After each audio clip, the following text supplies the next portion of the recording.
ये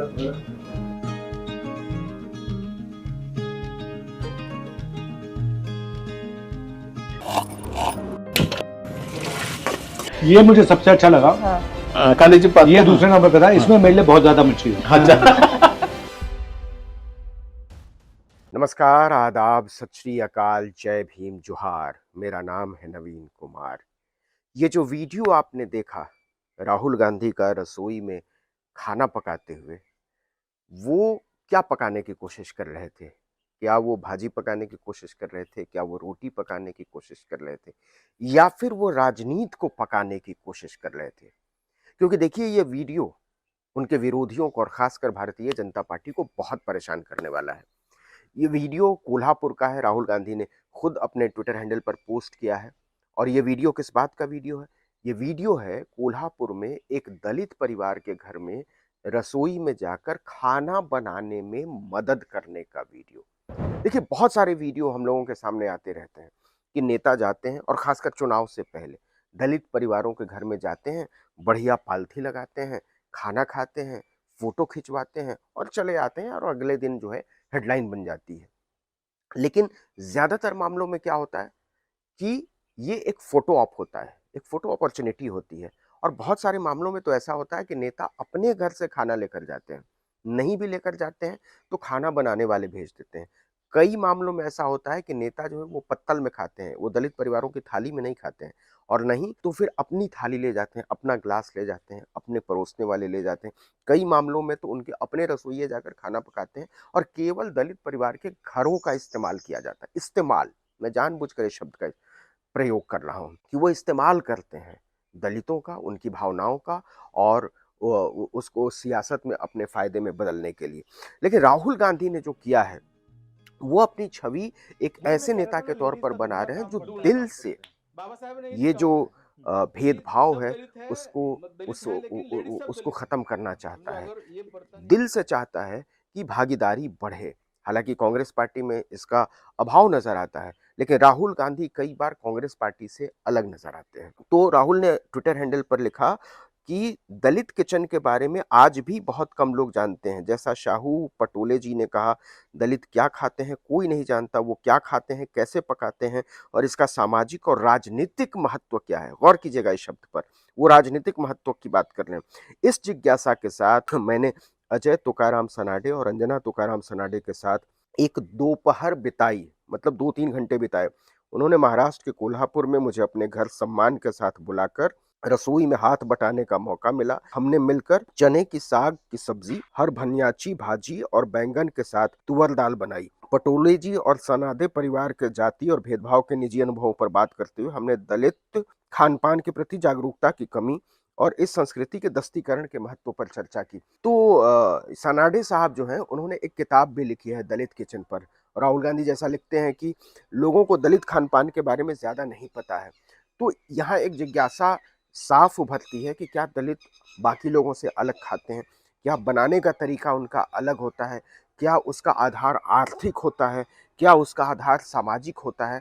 इसको लेकर जो सनाडे हैं, अंजना सनाडे और उनके पति, उन्होंने एक किताब लिखी है दलित किचन ऑफ मराठवाड़ा। मराठी में वो किताब छपी थी, अभी हाल में अंग्रेजी में ही राहुल गांधी ने विस्तार से इसकी चर्चा की है इस किताब की। लेकिन जो एक लाइन कही राहुल गांधी ने, वो बड़ी मार्के की है। और वो मार्के की बात यह है कि राजनीति का महत्व, दलितों के घरों में जो खाना बनता है उसका राजनीतिक महत्व क्या है, इससे क्या इशारा करना चाहते हैं राहुल गांधी। इसको समझने के लिए आपको फ्रेम को समझना पड़ेगा। जरा देखिए कि सनाडे साहब का जो घर है उसमें जगह जगह पर बाबा साहब की तस्वीर लगी हुई है। एक तरह की तस्वीर नहीं, कई तरह की तस्वीरें नजर आती हैं और वो तस्वीर बार बार फ्रेम में आती है। ये जो बाबा साहब की तस्वीर और साथ में सब्जी काटती हुई अंजना सनाडे और उनके पति खाना बनाने में मदद करते हुए, राहुल गांधी मदद करते हुए, देखते हुए, उसको समझते हुए और बातचीत करते हुए जो नजर आते हैं, तो एक ऐसी वैचारिकी गढ़ने की कोशिश की है राहुल गांधी ने जिसकी तरफ अभी तक सो कॉल्ड कथित तौर पर बड़े नेताओं का ध्यान कम गया है। तो जरा सुनिए ये दिलचस्प बातचीत का एक हिस्सा, फिर आगे की बातचीत करते हैं। कास्ट सिस्टम को देखने का दूसरा तरीका कि जो मुझसे नीचे है उसकी स्पेस की मैं रिस्पेक्ट नहीं करूँ। जैसे मेरे गांव में एक अपर कास्ट है, मेरी कास्ट नीचे है, तो वो क्या खा रहा है मुझे पता है, लेकिन मैं क्या खा रहा हूँ उसको आज भी पता नहीं सर। तो क्या आपको लगता है कि ये सारा का सारा आइडेंटिफिकेशन करने के लिए किया गया है कि पता लग जाए कौन क्या है? तो एक दलित वोट बैंक को खींचने की जो कोशिश है वो राहुल गांधी बहुत गंभीरता और बहुत तत्परता के साथ करते हुए नजर आते हैं। गौर कीजिए, हरियाणा और जम्मू कश्मीर का चुनाव खत्म होते ही राहुल गांधी पूरी तेजी के साथ महाराष्ट्र के चुनाव में लग गए हैं। और हरियाणा में अगर सबसे बड़ी राजनीति हुई है तो दलित राजनीति पर हुई है, क्योंकि जाट जो है वो माना जा रहा था कि कांग्रेस की तरफ है और जाट बहुत नाराज थे भारतीय जनता पार्टी से, क्योंकि पहली दफा एक पंजाबी को मुख्यमंत्री बना दिया गया, मनोहर लाल खट्टर को, और उसके बाद सैनी को। तो जाट बड़े नाराज थे, तो जाट स्वाभाविक तौर पर कांग्रेस की तरफ थे। लेकिन शैलजा, कुमारी शैलजा की नाराजगी, ये बड़ी स्मार्ट चाल थी दलितों को अपनी तरफ मोड़ने के लिए। पहले शैलजा को नाराज दिखाया गया कांग्रेस पार्टी से, वो बार बार दिल्ली आती रहीं, सोनिया गांधी से मिलती रहीं, बयान जारी करती रहीं, और जब 3-4 दिनों में भाजपा का पूरा फोकस जो है वो शैलजा की तरफ हो गया और ये कहा जाने लगा कि शैलजा जो है वो भारतीय जनता पार्टी की तरफ आ जाएं, यहाँ हम उनका सम्मान करेंगे। इस पूरे माहौल को, टेम्परामेंट को बनने दिया गया, और जब ये एकदम बन गया तब कुमारी शैलजा दिल्ली आती हैं और खुलेआम कह देती हैं कि देखिए ये सब बेकार की बातें हैं, मेरा एक ही अरमान है मेरे पिता की तरह कि मैं कांग्रेस के झंडे में लिपट कर जाऊं। और यहाँ के बाद पूरी राजनीति, चुनावी राजनीति जो है हरियाणा की, वो बदल जाती है और दलित जो है वो कांग्रेस की तरफ मुकम्मल तौर पर शिफ्ट होते हुए नजर आने लगते हैं।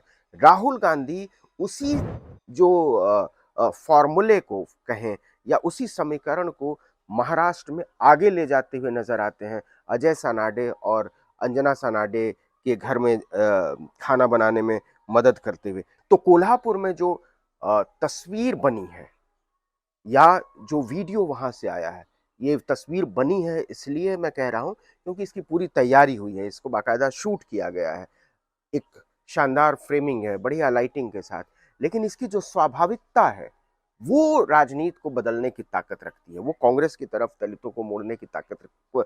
दलित पहले भी कांग्रेस के वोटर रहे हैं और सुशील कुमार शिंदे महाराष्ट्र के मुख्यमंत्री रह चुके हैं कांग्रेस की तरफ से। तो वो दलित जो छिटक गया था और भारतीय जनता पार्टी की तरफ उसका एक बड़ा हिस्सा चला गया था, उसको वापस खींचने की जो तड़प राहुल गांधी में दिखाई देती है, जो चाहत राहुल गांधी में दिखाई देती है, उसमें इस तरीके की तस्वीरें जो हैं वो बड़ी भूमिका निभा सकती हैं। तो इसका नुकसान किसको होगा? इसका नुकसान होगा प्रधानमंत्री नरेंद्र मोदी को, उनकी वैचारिकता को और उनकी पार्टी को, क्योंकि प्रधानमंत्री नरेंद्र मोदी ऐसे नेता हैं जो कहते हैं कि अगर मुझे बना दिया गया प्रधानमंत्री तो इसके बाद भागीदारी की कोई बात की नहीं जा सकती, और मैं तो ओबीसी हूं और इसलिए भागीदारी की कोई बात नहीं हो सकती।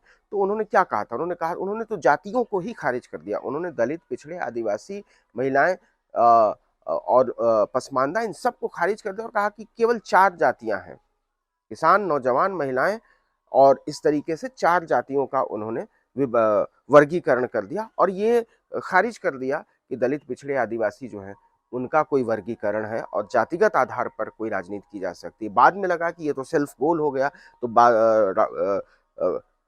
करेक्शन करने की कोशिश की प्रधानमंत्री ने, लेकिन तब तक क्या होता है, अनुराग ठाकुर संसद में कह देते हैं राहुल गांधी की तरफ इंगित करते हुए, बिना उनका नाम लिए हुए, कि जिनकी जात का पता नहीं वो जाति जनगणना की बात करते हैं।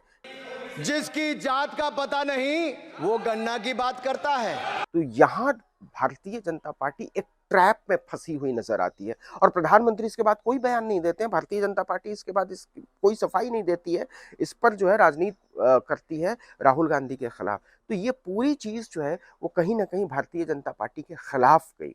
तो कोल्हापुर से जो तस्वीर आई है दलित परिवार के घर में खाना बनाने में मदद करने की, और न केवल खाना बनाने में मदद करने की बल्कि बनाया हुआ खाना साथ बैठकर उनके बर्तनों में खाने की, उनके साथ बैठकर, ये मैं खास तौर पर जोर देकर इसलिए कह रहा हूं कि खाना खाने की राजनीति तो होती रही है, लेकिन खाना बनाने और साथ बैठकर उन्हीं के बर्तनों में उन्हीं की तरह समानता के साथ खाने की बातचीत नहीं हुई है।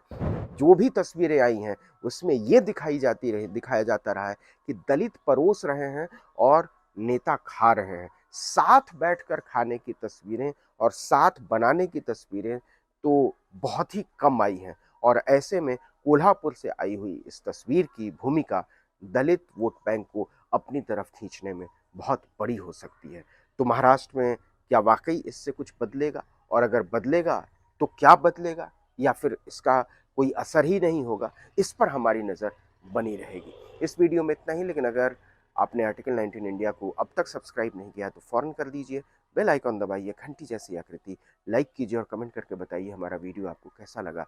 हमारा ट्विटर हैंडल है आर्टिकल 19_इंडिया और मेरा ट्विटर हैंडल है नवीन जर्नलिस्ट। नमस्कार।